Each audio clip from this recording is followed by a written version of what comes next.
maka dia tempatnya di neraka yang panasnya 70 kali lebih panas daripada sepanas-panasnya api yang ada di dunia ini. Ummatan Islam, salawat dan salam tentunya tidak lupa kita haturkan kepada qudwah kita, yakni baginda Rasulullah sallallahu alaihi wasallam, dan juga kepada seluruh para sahabatnya tanpa terkecuali, dan juga kepada umatnya yang senantiasa membela dan meniti sunnah beliau sallallahu alaihi wasallam sampai hari kiamat kelak. Saudaraku sekalian, ada sebuah penyakit yang sangat berbahaya, dan penyakit ini telah mengenai banyak sekali manusia. Bahkan tidak hanya manusia, bahkan di kalangan jin, ya, itu pun terkena penyakit ini. Bahkan nenek moyangnya jin, yakni iblis laknatullah, yang telah beribadah sekian lamanya, 18.000 tahun kata Abdullah bin Abbas radhiyallahu anhum, beribadah di Baitul Ma'mur, tapi ternyata berakhir kandas, hancur segala-galanya, bahkan mendapatkan laknat Allahu Jalla wa'ala karena penyakit ini, ya. Maka penyakit yang akan kita bahas, ya, merupakan penyakit kronis yang sangat berbahaya. Namun penyakit ini bukan mengenai jasad-jasad kita, namun penyakit ini mengenai banyak sekali apa yang ada di hati-hati kita. Maka penyakit ini adalah yang bernama al-kibr, yakni kesombongan. Dan banyak sekali seseorang tidak sadar dia telah jatuh kepada kibr. Banyak sekali. Hatta dia orang berilmu, ya, atau dia mungkin abid ahli ibadah, dia nggak sadar, ya. Kita sering sekali dalam keseharian kita, berapa banyak ada seseorang yang tanpa sadar dia melakukan kesombongan, ya. Dan Nabi SAW telah memberikan rumus dari kesombongan. Kata Nabi SAW, al-kibr bataral haq wa ghamtun nas. Maka penyakit yang berbahaya ini, yakni seseorang menolak kebenaran, dan yang kedua merendahkan manusia. Ya. Kita sering mendengar berapa banyak ada orang ketika disampaikan qala Allah wa qala Rasul, disampaikan hujjah yang jelas telah sahih, tapi apa kata mereka? Mereka bantah dengan perkataan manusia, mereka bantah dengan hawa nafsu. Maka ini adalah kesombongan. Ada juga yang kita sering ketika duduk-duduk, sebagian orang ketika lewat sahabatnya atau lewat temannya, lewat tetangganya, maka dia katakan, lihat si fulan begini-begini. Lihat kan, dia hanya bisa ini, hanya bisa itu.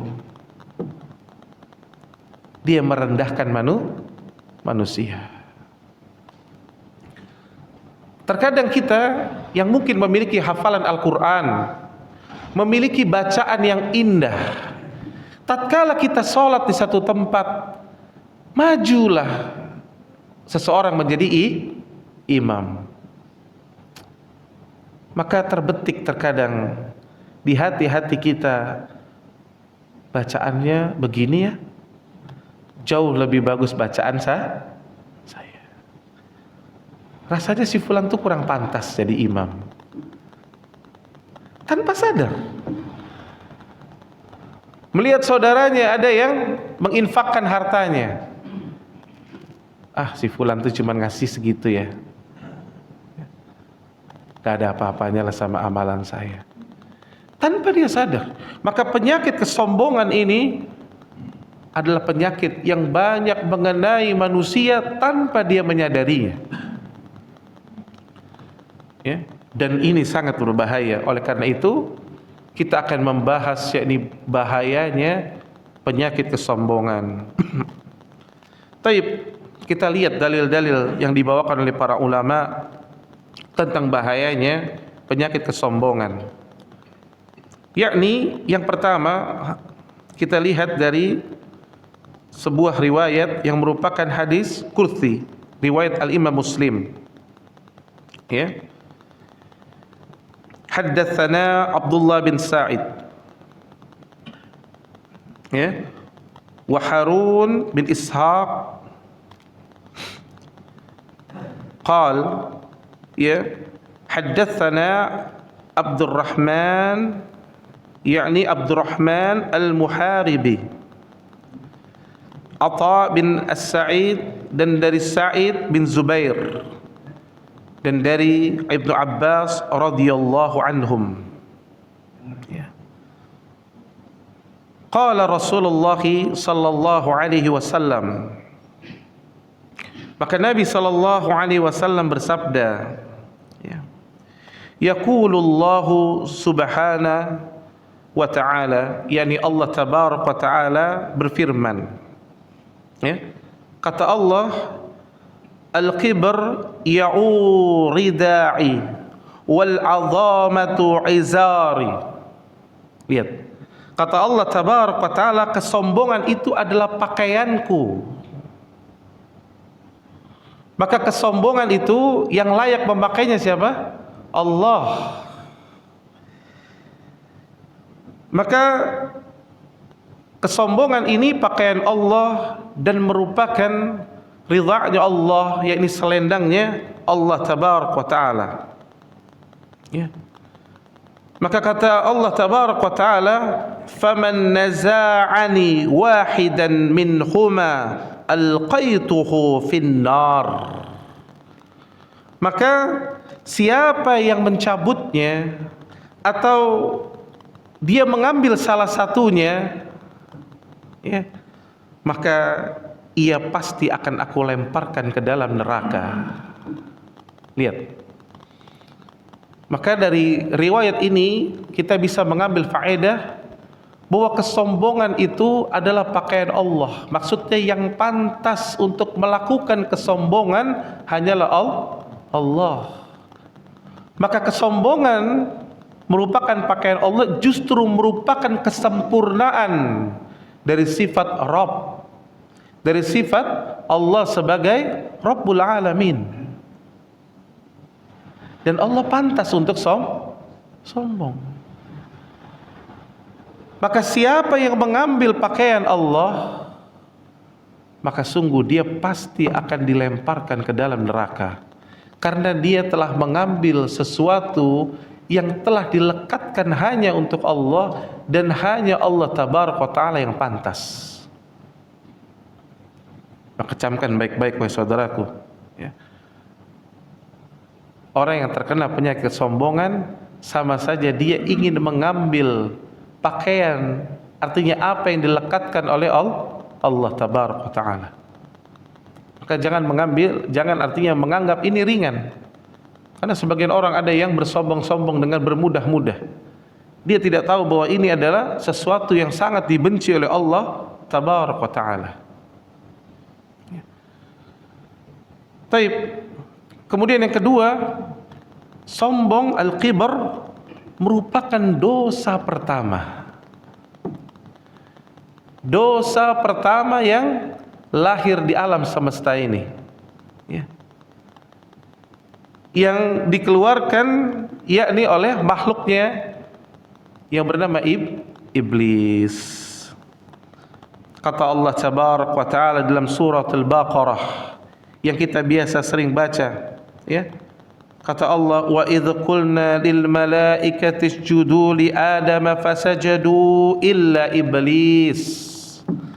Dan ingatlah ketika kami berfirman, kami perintahkan kepada para malaikat, sujudlah kamu kepada Adam.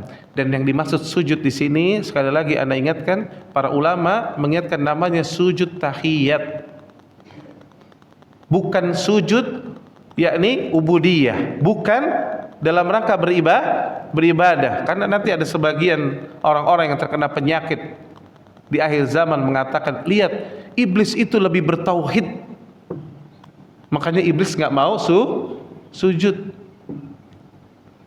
Padahal yang perintahkan siapa? Allah. Ya. Dan syariat sujud sebelumnya memang ada, namanya sujud tahiyat.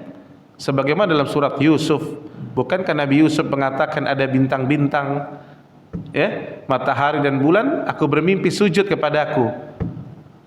Maknanya sujud di situ adalah sujud tahiyat. Apa sujud tahiyat? Sujud penghormatan. Namun ketika di dalam syariat, ya, Muhammad sallallahu alaihi wasallam, maka semuanya telah dihapus, dimansuh dalam rangka untuk menjaga keimanan kaum muslimin yang makin kesini makin berat. Ya. Maka kata Allah tabaraka wa taala ketika diperintahkan kepada para malaikat, sujudlah kamu kepada Adam, ya, maka sujudlah semuanya illa iblisa. Ya. Maka kecuali iblis. Kenapa iblis tidak mau? Allah langsung mengatakan, yakni aba wastakbar wa kana minal kafirin. Iblis enggan, iblis menolak, dan ia menyombongkan diri. Maka kata Allah, dan ia termasuk orang-orang kafir. Allahu akbar. Maka kesombongan merupakan sifatnya iblis, yang merupakan dosa pertama. Dan kesombongan yakni seseorang akan dimasukkan termasuk dari golongan orang-orang kafir. Maka sombong ini bukan perkara ringan, Pak, ya. Maka seseorang yang sampai terjatuh kepada penyakit kronis ini, maka dikhawatirkan dia termasuk yakni pengikutnya iblis yang akhirnya Allah akan kafirkan dia. Dan kita lihat hari ini berapa banyak orang-orang yang tersesat, cerdas akalnya, diberikan oleh Allah kecerdasan, tapi ternyata dia begitu sombongnya ketika datang kepadanya qala Allah wa qala Rasul. Berapa banyak mereka mengatakan, apakah kita hendak kembali kepada 1500 tahun yang lalu? Lihat orang-orang sudah sampai ke bulan, ente masih ngomongin tentang 1500 tahun yang lalu. Wah, luar biasa. Dia tolak ayat ini, dia tolak ayat itu, dia tolak sabda Nabi sallallahu alaihi wasallam. Maka tanpa sadar dia jatuh kepada kibar, sombong.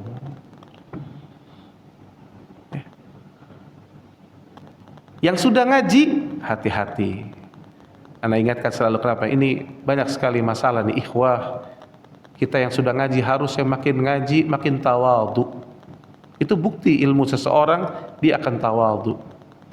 Lihat Nabi SAW kan, yang pernah kita bawakan di masjid ini, bagaimana tatkala Nabi pertama kali hijrah bersama Abu Bakar. Kata sahabat Abdullah bin Salam radhiyallahu anhum, ketika Nabi datang, itu orang-orang yang menunggu tidak bisa membedakan mana Rasulullah, mana Abu Bakar. Saking tawadhu'nya Nabi, saking bagaimana samaknya beliau dalam berpakaian dan seterusnya, tidak ingin menampilkan dirinya. Tawadhu. Sampai akhirnya Abu Bakar paham, maka Abu Bakar mengangkat sorbannya ke arah kepala Nabi SAW menutupkan. Maka orang-orang akan tahu, oh yang itu Rasulnya. Nabi SAW, orang yang ketika dipanggil oleh seseorang, ya Rasulullah, Nabi itu akan berputar menghadap seluruh tubuhnya ke orang tersebut. Itu Nabi SAW. Ya. Maka Anda ingatkan ya ikhwah, khususnya yang sudah ngaji, jadilah orang-orang hamba-hamba Allah yang tawadhu. Karena syaitan memang memasukinya. Bahkan terkadang melihat saudara-saudara kita mungkin yang belum bisa menikmati hidayah sunnah, jangan sampai mencelanya. Ya. Jangan kita mengatakan, wah si fulan itu kan memang belum ngaji, susah, udah dikasih tahu susah lah. Udah gak ada harapan itu si fulan itu. Banyak seperti itu. Maka jangan salah, di zaman Nabi pun sama. Ketika Umar bin Khattab dahulu ya, menyiksa kaum muslimin sampai orang-orang Quraisy mengatakan la yuslimu Umar hatta yuslimu khimara Hattab. Enggak akan masuk Islam tuh si Umar sampai keledainya dulu masuk Islam. Dicemooh. Tapi lihat doa Nabi SAW, Nabi justru mendoakan sampai akhirnya Umar bin Khattab radhiyallahu anhum masuk Islam dan baik keislamannya. Bahkan sampai Nabi mengatakan Umar dakhalal jannah, Umar masuk surga. Kalau ada Nabi setelahku, seandainya saja ada, maka Umarlah orangnya. Nabi pernah bermimpi Umar menggunakan pakaian yang sangat panjang. Apa maknanya? Yakni ada ilmu. Ilmunya Umar. Dalam riwayat lain bahkan Nabi SAW pernah bermimpi meminum susu. Kata Nabi SAW, aku meminum susu sampai aku merasakan kenyangnya ke ujung jari jemariku. Lalu susu yang tersisa itu aku berikan kepada Umar. Lihat. Maka orang yang awalnya dianggap tidak mungkin menerima hidayah Islam, justru menjadi termasuk khalifah yang membuka Syam. Antum tahu siapa yang membuka Syam pertama?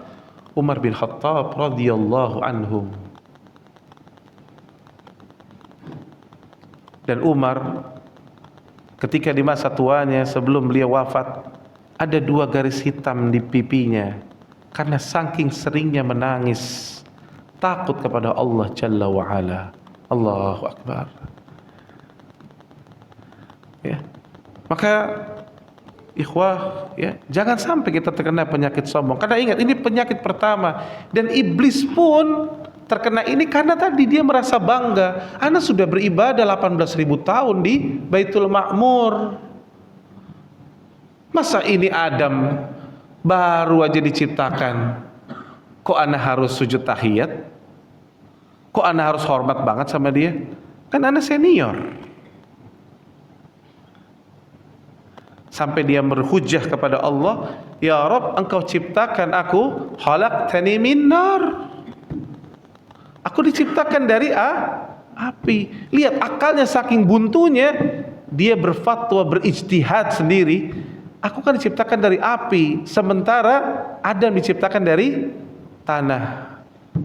Padahal kata para ulama, hujjahnya iblis begitu lemahnya. Kenapa? Satu, tidak ada satupun yang mengatakan bahwa api lebih baik dari tanah. Yang kedua, secara hukum asal, api itu sifatnya justru menghancurkan, tidak ada kehidupan. Adapun tanah adalah merupakan sumber kehidupan. Bukankah kehidupan itu banyak berasal dari tanah? Bukankah tumbuhan itu hidup di tanah? Dan seterusnya. Ya, maka dibantah oleh para ulama. Maka kesombongan ini merupakan penyakit yang sangat berbahaya, bahkan menimpa kepada seorang abid seperti iblis yang telah beribadah 18.000 tahun. Maka faedahnya juga yang bisa kita petik, wahai saudaraku, jangan pernah menganggap Ustadz ana sudah ahli saum, ana ahli Al-Quran, baca Al-Quran, ahli sedekah, terus antum aman dari penyakit sombong. Tidak ada jaminan, wahai saudaraku, ya. Penyakit sombong itu bisa saja mendatangi siapa saja, dan hanya dengan pertolongan Allah seseorang bisa selamat dari penyakit kesombongan, ya. Taib, karena ini penyakit juga dari yang pertama kali, maka kata para ulama ini merupakan sunnahnya iblis. Ya, lihat, maka sombong ini sunnahnya siapa? Iblis. Dalam surah Al-A'raf surat ke-7 ayat ke-12, ya, ketika Allah tabaraka wa taala berfirman, qala ma mana'aka alla tasjuda idh amartuk. Apakah yang menghalangi kamu, wahai iblis, untuk bersujud kepada Adam? Ya, ketika aku memerintahkan kepadamu.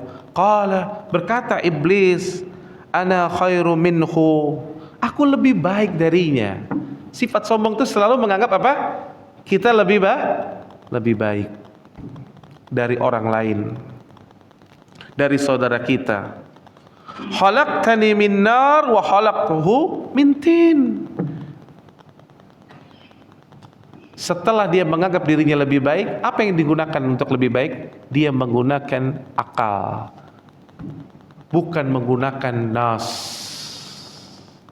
Maka ayat ini memberikan kepada kita faedah bahwa penyakit kesombongan itu akan lahir dari orang-orang yang mengedepankan akal daripada nas. Hati-hati, Pak. Makanya lihat seluruhnya, para nabi, ya, para rasul, orang-orang salih, mereka orang-orang yang pasti lebih mengedepankan nas daripada akal. Hati-hati wahai saudaraku. Ketika akal sudah dijadikan tujuan utama dan akal diletakkan di saf pertama, maka siap-siap akan terjatuhlah kepada penyakit kesombongan. Lihat orang-orang hari ini, Pak, yang jatuh kepada penyakit kesombongan. Gara-gara apa, Pak? Merasa akalnya pintar kan? Merasa hafal ini, hafal itu kan? Tahu ini, tahu itu kan? Bahkan akhirnya dia beristihad sendiri.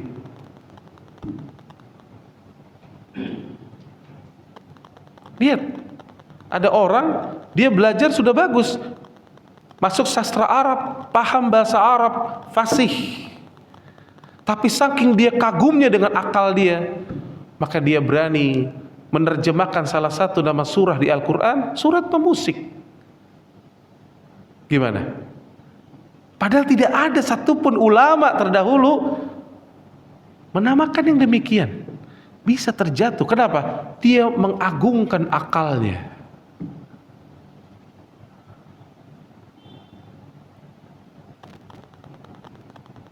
Ada seseorang yang menulis kitab tafsir katanya, padahal bukan kitab tafsir, karena kitab tafsir harus mengikuti kaidah tafsir. Lalu dia membuat tafsir karena dia merasa fasih dalam bahasa Arab, maka dia berusaha menafsirkan Al-Quran dari sisi bahasa. Apa yang terjadi? Sesat.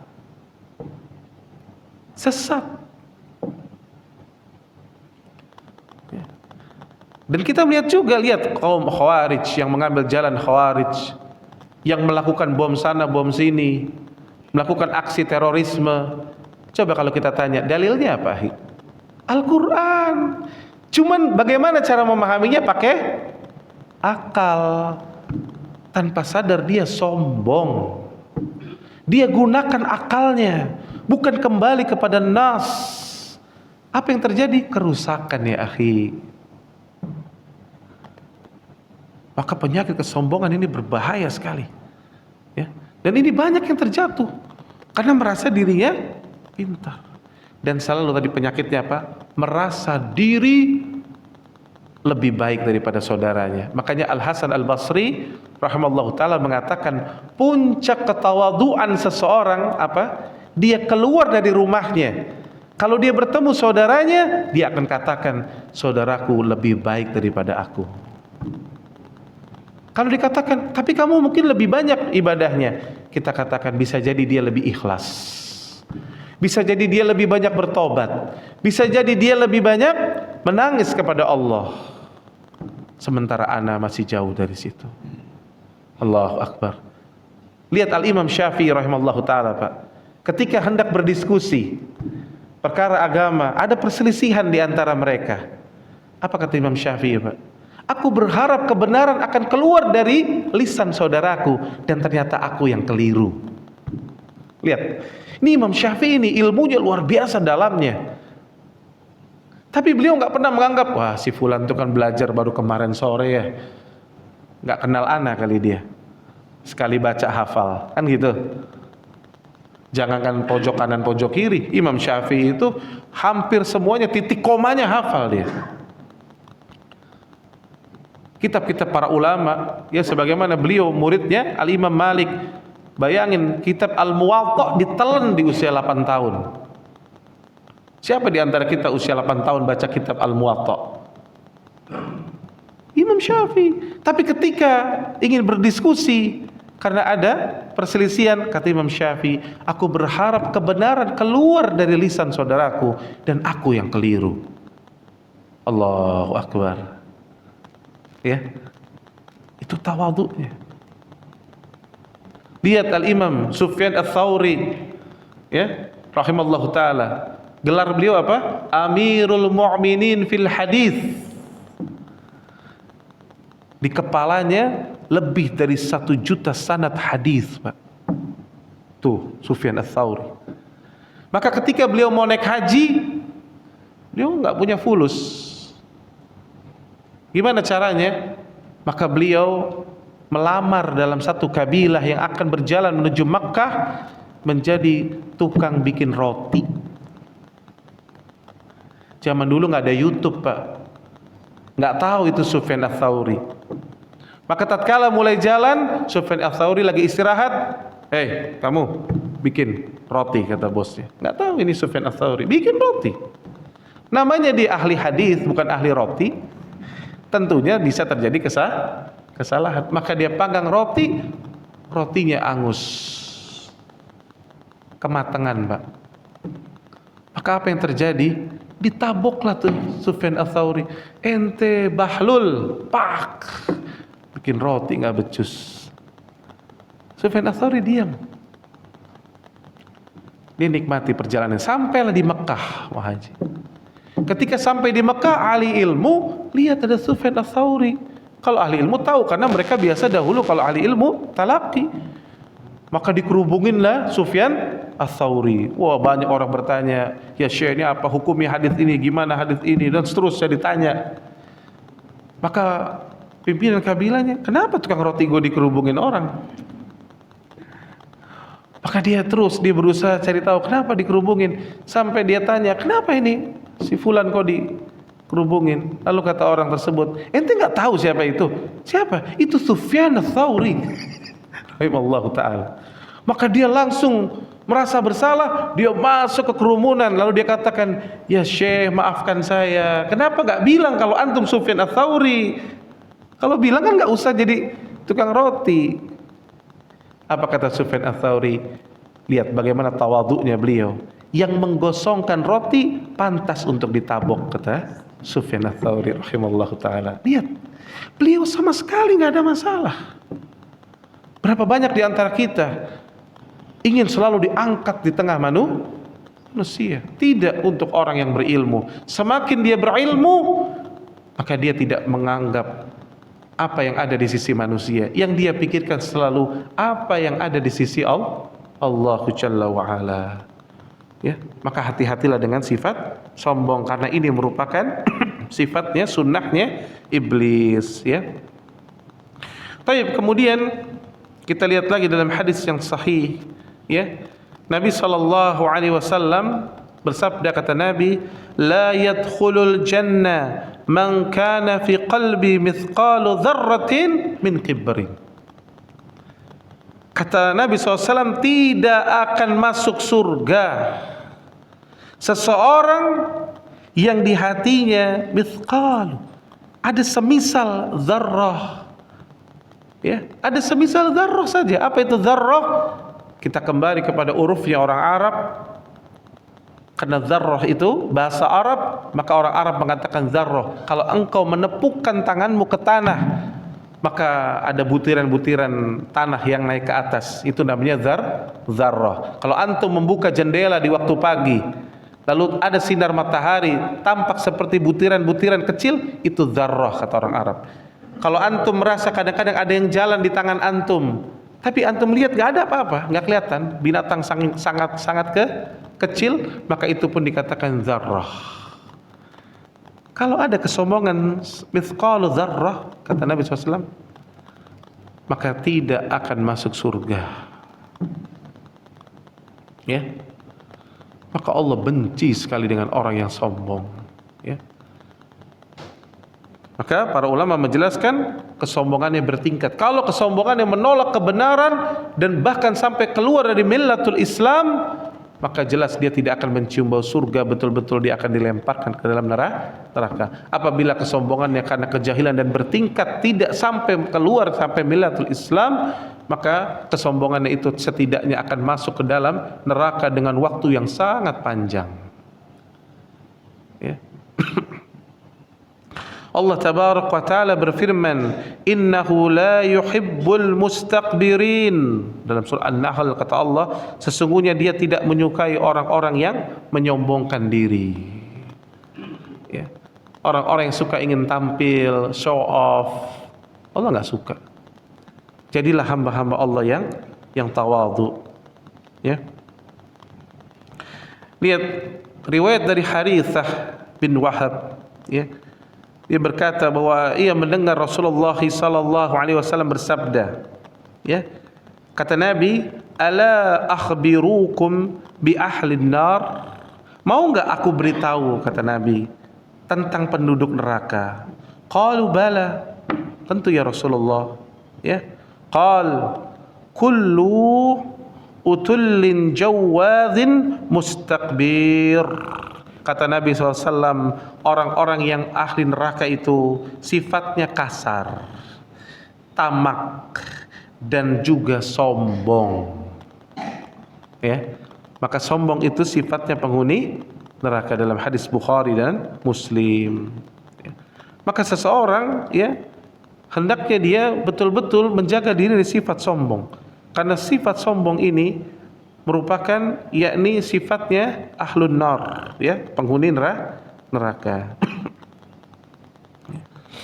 Baik. Maka keterangan para ulama menjelaskan hakikat dari kesombongan sebagaimana riwayat Abdullah bin Mas'ud radhiyallahu anhum, ya.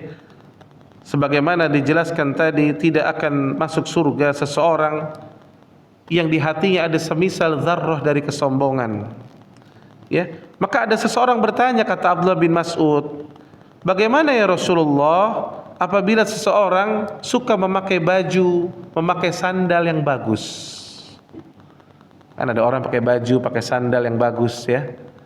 Maka beliau mengatakan, kata Nabi SAW, Innallaha jamil yuhibbul jamal. Sesungguhnya Allah itu indah dan menyukai keindahan. Maka jangan sampai Pak, ada sebagian kita, kalau ada ikhwan kita pakai pakaian yang bagus, pakai mobil bagus, pakai, ya, pakaian yang bagus, wah lihat tuh dia sombong tuh, pakai mobil yang bagus mulu. Bukan, kata Nabi SAW apa? Sesungguhnya Allah itu indah dan menyukai keindahan. Bahkan Nabi langsung mengatakan, al-kibar batarul haq wa ghamtun nas. Maka kesombongan itu adalah menolak kebenaran dan meremehkan orang lain, ya. Maka inilah hakikat dari kesombongan, ya. Berkata Al-Imam An-Nawawi rahimallahu taala, kata beliau, hadis ini yakni berisi larangan dari sifat sombong, ya, menyombongkan diri kepada manusia, merendahkan mereka, ya, dan menolak dari kebenaran, ya. Dahulu lihat Aisyah radhiyallahu anha pernah tidak sengaja, Pak, saking dimakan cemburu oleh istri Nabi yang lain yang bernama Safiyah, maka pernah Nabi Aisyah mengatakan, ya Rasulullah, Safiyah itu kan begini, maksudnya pendek. Safiyah itu pendek. Kata Nabi SAW, la taf'al, jangan lakukan itu wahai Aisyah. Seandainya ucapanmu itu dicelupkan ke dalam lautan yang segitu luasnya, niscaya lautan itu akan berbau busuk. Hanya dengan ucapan itu, ya. Ya, maka jangan kita suka bermudah-mudah, ya, merendahkan orang, nggak boleh, bahaya, ya. Jangan sampai melakukan yang demikian. Maka kesombongan, kata para ulama, kita bisa memahami ada dua macam, yakni kesombongan terhadap al-haq, kebenaran, dan kesombongan kepada makhluk. Ya, maka kita harus hati-hati dan kita bisa melihat potensi di diri kita mana yang kita berbahaya. Ada seseorang yang sombong dari perkara al-haq, dia menolak kebenaran. Ya, kenapa dia bisa menolak kebenaran? Karena dia suka mengagungkan akalnya, atau dia lebih mengagungkan kelompoknya, atau dia lebih mengagungkan tradisinya, atau dia lebih mengagungkan komunitasnya. Nah, maka tanpa sadar dia akan jatuh kepada kesombongan nanti. Ya. Oh, kelompok saya nih yang satu-satunya nih, ya. Maka kelompok yang lain ini, ya, ormas yang lain ini batil. Ya. Ini bahaya. Ya, makanya kenapa hizb itu bahaya, Pak. Ya, hizbiyah itu bahaya. Ya, yang betul kaum muslimin harus bersaudara. Ya. Tidak menganggap bendera tertentu ini yang terbaik, tidak. Ya, kaum muslimin harus bersatu.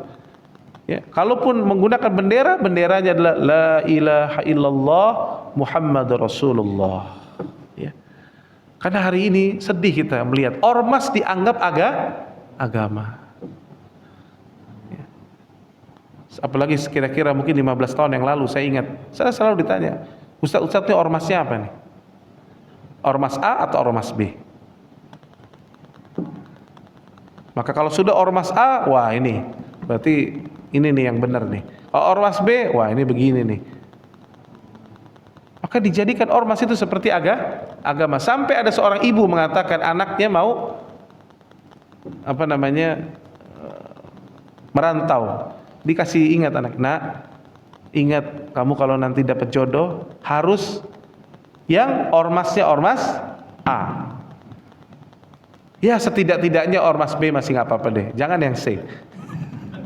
Ada yang seperti itu dan ini sahih, Pak. Ini terjadi. Ya. Jadi dianggap ormas itu seperti agama. Ini bahaya sekali. Ya, bahaya sekali. Ya. Baik.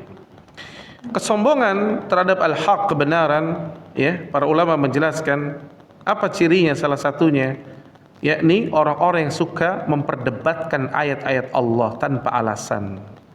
Ya, antum bisa baca dalam surat Ghafir atau Al-Mu'min, ya. Kalau tidak salah itu surah ke-40 ya kalau tidak salah. Ya di ayat ke-56. Ya. Kata Allah tabaraka wa taala, innal ladzina yujadiluna fi ayatillahi bighairis, ya ini bighairis syaitanin atahum in fi sudurihim illa qibr. Lihat. Yakni orang-orang yang memperdebatkan tentang ayat-ayat Allah tanpa alasan. Tanpa alasan. Sukanya mendebat. Senang gitu, Pak, ketika lihat ayat ini. Oh, ini maksudnya ini ya, kita didebat. Padahal sudah jelas. Ya. Tapi tetap dia sukanya mendebatnya sampai pada mereka tidak ada di dalam dada mereka kecuali keinginan karena kesombongan, kata Allah. Karena kesombongan. Maka sifat orang-orang ya yang sombong yakni suka mendebat ayat-ayat Allah, ya. Maka hati-hati, Pak. Kita jadi orang tidak usah suka jidal. Ya. Sebagian ikhwah yang banyak belajar, punya banyak referensi di kepalanya mungkin, terkadang hobinya jidal. Jadi paling senang dia lihat di Facebook, oh ada apa nih, jidal. Lihat di media sosial apa, jidal dia. Ya, jangan. Lihat kata Imam Malik, Pak. Imam Malik, ya, ketika diajak jidal, kata beliau apa? Antum udah ngerti belum agama antum? Digituin. Kalau anda sudah paham, kalau antum belum paham, antum belajar aja, kata Imam Malik. Imam Malik tidak mau jidal. Kalau antum belum paham, belajar, kata Imam Malik. Nggak perlu jidal. Karena orang yang suka jidal, Pak, pada hakikatnya terkadang akan jauh dari kebenaran. Kenapa, Pak? Orang yang jidal itu egonya akan keluar.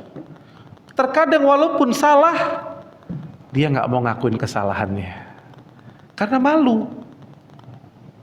Akhirnya apa? Bukan mencari kebenaran, mencari pembenaran. Ya.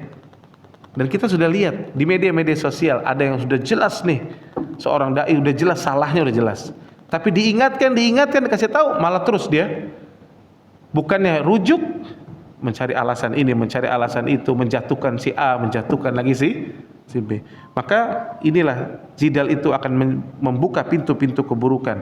Dan inilah sifat orang-orang sombong, ya. Sifat orang-orang sombong. Maka Itulah kesombongan pada alul haq, mereka suka mendebat, suka berdebat. Adapun sombong terhadap makhluk, ya. Kata Nabi sallallahu alaihi wasallam dalam hadis riwayat Muslim, ya. Kata Nabi, bihasbir imri'in minasyarri an yahkira akhahul muslim. Lihat, kata Nabi SAW, cukuplah seseorang itu dikatakan telah berbuat jahat ketika menghina saudaranya sesama muslim. Maka kesombongan ini adalah sifat yang jahat. Kenapa? Dia menghina sesama muslim. Dan orang yang merendahkan orang lain, Pak, tadi itu, mulutnya selalu penuh dengan hinaan. Mulutnya, lisannya suka mencela. Apa yang dilihat dicela, apa yang dilihat dicela. Ini sifat-sifat kesombongan. Ya, adapun orang-orang yang tawadhu, dia akan menjaga lisannya dan senantiasa berlemah lembut kepada apa yang dia temui di hadapannya, ya. Dia tidak berbangga dengan pangkatnya, dengan tubuhnya, ya, dengan kecerdasannya, tidak. Dia semua mengatakan bahwa ini semua, ya, keutamaan dari Allah tabaraka wa taala. Maka kita bisa lihat, Pak, dua makhluk Allah. Yang pertama, Nabi Sulaiman alaihissalam ketika memiliki kerajaan yang begitu luasnya, sampai-sampai jin semua di bawah, ya, kekuasaan Sulaiman. Tapi Sulaiman alaihissalam mengatakan, hadza min fadli rabbi. Ini semua keutamaan dari Rabbku.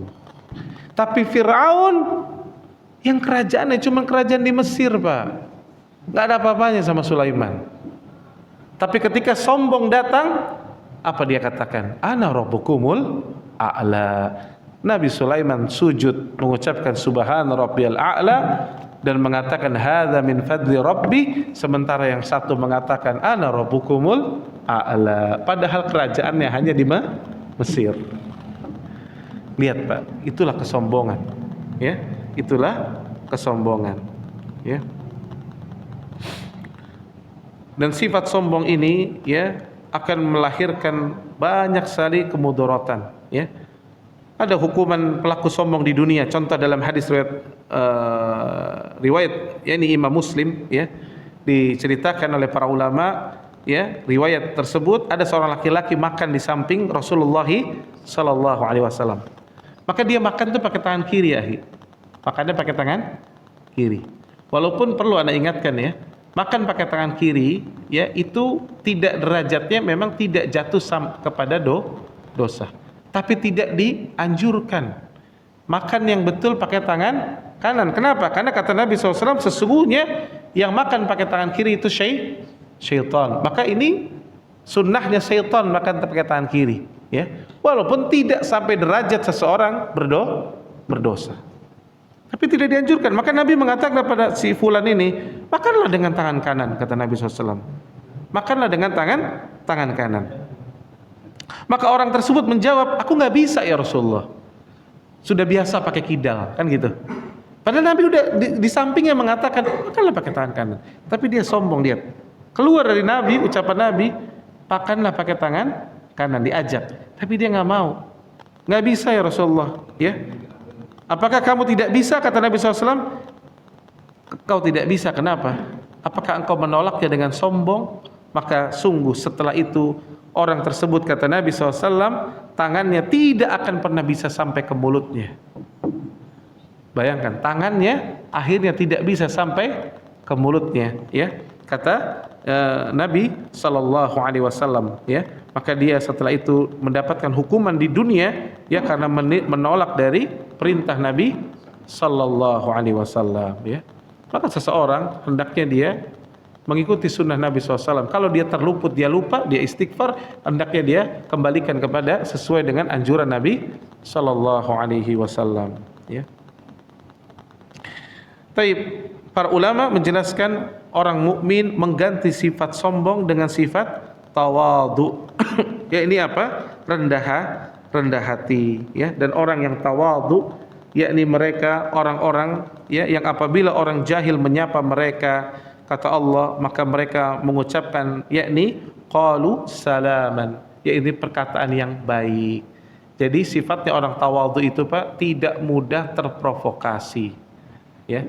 Tidak mudah terprovokasi. Ketika dia diberikan ya ucapan-ucapan yang buruk dari orang yang jahil, dicela, dicaci maki, maka mereka tetap tenang dan justru mengucapkan ucapan yang baik. Apa salah satunya? Ad-du'a. Maka orang yang tawadhu itu sukanya apa? Berdoa. Kalau ada orang jahil, doakan Allahu yahdik. Ya Allah berikan dia hidayah. Kita belajar mulai hari ini. Kalau melihat ada orang melakukan kejahilan, doakan Allahu yahdik. Ya. Ya Allah berikan dia hidayah. Bukan kita justru mencela, mencaci maki. Disitulah syaitan masuk. Lalu kita menganggap diri kita, kata syaitan, lanjutkan bersama kita bisa, kan itu kan. Hati-hati, ingat itu selalu slogannya setan, lanjutkan bersama kita bisa, ya. Maka jangan selalu melanjutkan, apa-apa pikirkan dulu, jangan ya bermudah-mudah, ya.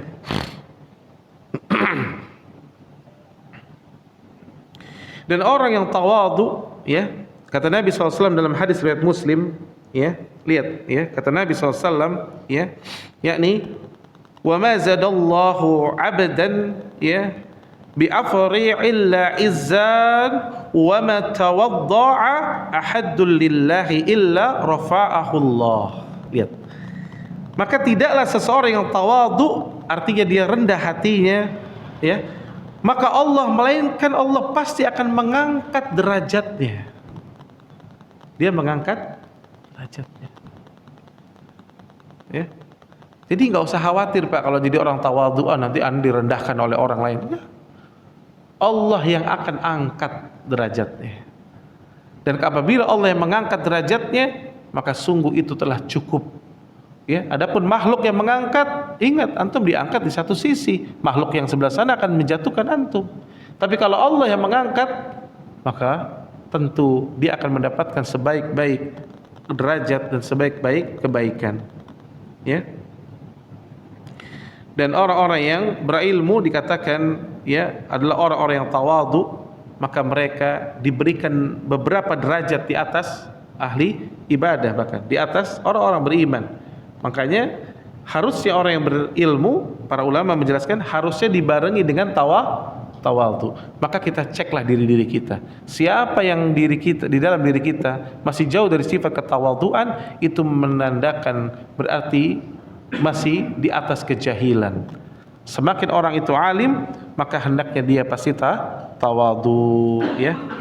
Dan kita lihat bagaimana kisah-kisah ya orang-orang yang akhirnya Allah tolong karena tidak sombong, ya, karena tidak ada kesombongan. Dia merasa dirinya hina, dia merasa dirinya di bawah, justru Allah tolong. Ya, lihat seorang pelacur yang memberi minum seekor anak anjing, ya. Dia merasa dirinya rendah karena banyak melakukan dosa. Tapi gara-gara itu ketawadhuannya justru Allah berikan pintu hidayah. Dia menolong seekor anak anjing, lalu setelah itu diberikan hidayah dan akhirnya dia husnul khatimah. Begitu pula kisah Wais Al-Qarni kata para ulama, yakni karena beliau begitu tawadhunya, sangat tawadhunya, ya. Padahal beliau dapat rekomendasi dari Nabi SAW, ya. Tapi Wais Al-Qarni orang yang sangat tawadhu, Pak.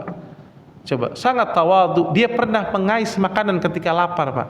Ya, kata yakni anaknya, ya, lagi mengais makanan ketika lapar di tempat sampah, di sini sisinya, di sampingnya ada sisinya yang lain, di situ ada anjing sedang mengambil makan juga, mencari makanan. Kata Wais Al-Qarni apa? Wahai anjing, kalau aku nanti bisa melewati sirat, maka aku lebih baik darimu. Tapi kalau tidak, maka sungguh engkau lebih baik daripada aku. Lihat, Wais Al-Qarni, ya, rahimallahu taala, yang telah mendapatkan rekomendasi, yang Umar bin Khattab radhiyallahu anhum datang minta diistighfarkan oleh Wais Al-Qarni. Tapi Wais Al-Qarni mengatakan kepada seekor anjing, seandainya aku tidak bisa melewati sirat, maka engkau lebih baik daripada aku. Lihat, inilah orang-orang yang tawadhu, tidak menganggap dirinya ya di atas, tidak, ya, tapi senantiasa berusaha untuk tawadhu, ya. Lihat pengalaman, ya, kita punya pengalaman sendiri bagaimana duduk di majelis Syekh Abdul Razak hafizallahu taala, bagaimana tawadhunya beliau, ya. Selesai kajian misalkan di Madinah, siapapun yang mendatanginya beliau tidak pernah menolak, ya, nggak ada manajernya, ya. Kalau mau ketemu beliau tidak ada manajernya, ya, mudah, ya, antum bisa bersalaman kepadanya. Bahkan tatkala ada orang yang ingin mencium tangannya, beliau langsung tarik. La taf'al. Jangan lakukan, kata beliau, jangan lakukan. Aku tidak lebih baik dari engkau. Lihat, itu dikatakan oleh Syekh Abdul Razak, ya. Bahkan ada salah satu, ya, yang pernah mengatakan, ditanya, kapan antum berangkat umroh? Kita katakan bahwa besok Syekh akan berangkat umroh. Apa kata Syekh Abdul Razak? Kalau begitu mulai besok kita akan kehilangan antum, tidak ada di majelis lagi. Masya Allah. Bayangkan siapa kita, tapi Syekh Abdul Razak begitu menghargai orang lain. Inilah ketawaduan beliau, ya, tawadu luar biasa. Begitu pula Syekh Shalih Fauzan, ya, hafizallahu taala, hari ini merupakan ulama paling senior, muftinya, ya, di Lajnah Daimah. Tapi antum tahu ketika ditanya beliau pernah sengaja diminta diwawancarai, ya. Tapi sangat tawadhunya luar biasa. Ditanya, "Syekh, bagaimana pengalaman hidup Anda, ya, mulai dari sekolah dulu sampai sekarang bisa jadi mufti?" Gitu. Kalau orang-orang yang belakangan, Pak, yang rendah ilmunya, yang sombong, oh tenang, anak ceritain. Waktu SD Anda dulu ranking 1 terus, kan gitu kan? Kelas 1, kelas 2, kelas 5 sampai kelas 6 Anda ranking 1, udah hafal Quran, gitu kan? Apa kata Syekh Shalih Fauzan? Beliau menjelaskan dengan sederhana. Anak SD-nya di sini, gitu ya, kira-kira ya. SMP di sini, SMA di sini, lalu anak kuliah begini, dan anak dipekerjakan, bahasanya, lihat Pak. Dan anak dipekerjakan di Lajnah Daimah untuk membantu kaum muslimin. Udah sampai situ, stop. Nggak ada cerita, oh begini pengalaman anak sampai anak bisa hafal Quran, anak bisa ini. Nah, tutup. Tawadhu'nya Syekh Shalih Fauzan hafizallahu taala, ya, tidak suka menganggap dirinya. Antum tahu lagi Syekh Utsaimin rahimallahu taala yang menceritakan langsung mantunya, Pak. Sampai mantunya menangis tuh kalau lagi cerita bagaimana kisahnya Syekh Utsaimin, begitu tawadhu'nya. Beliau tuh, Pak, suka ngumpulin kertas-kertas bekas gula, ya. Kalau di sana kita beli gula tuh kemasannya pakai kertas. Maka kertas-kertas bekas gula itu dikumpulin beliau potong-potong. Nanti kalau hari Sabtu tuh beliau, ya, selesai syuruk, ya, beliau jalan tuh hobinya. Jalan, nanti ketemu orang, siapapun yang bertemu bertanya kepada beliau, beliau tulis jawabannya. Dikasih. Ada lagi nanya, tulis lagi jawabannya, dikasih lagi. Siapa hari ini, ya, ulama atau asatid yang melakukan demikian? Antum bayangkan, itulah Syekh Utsaimin rahimallahu taala, tawadhu'nya beliau. Dan orang semakin tawadhu, dia mudah ditemui orang, rumahnya, pagernya mudah dimasuki orang. Tawadhu, ya. Kisah lagi Syekh bin Baz, ya, rahimallahu taala. Lihat bagaimana tawadhu'nya beliau mendatangkan sifat husnudzon dan akhirnya mendatangkan hidayah bagi seseorang. Ada seorang pemuda, Pak, dia naik ke rumahnya Syekh bin Baz, ya. Maka pada saat itu dia naik, ketangkeplah sama penjaga di situ. Apa kata Syekh bin Baz? Jangan ditangkap, suruh masuk. Dia orang yang membutuhkan sesuatu. Lihat, Syekh bin Baz udah jelas-jelas masuk. Kalau ada orang masuk rumah antum lewat pagar, loncat gimana? Maling udah pasti kan? Kata Syekh bin Baz, lihat, beliau merubah. Kata beliau, tidak, ini orang membutuhkan sesuatu. Masuk. Ya sabab, wahai pemuda, apa yang kamu butuhkan? Maka dia cerita, ibu saya sakit, saya butuh uang untuk ngobatin ibu saya.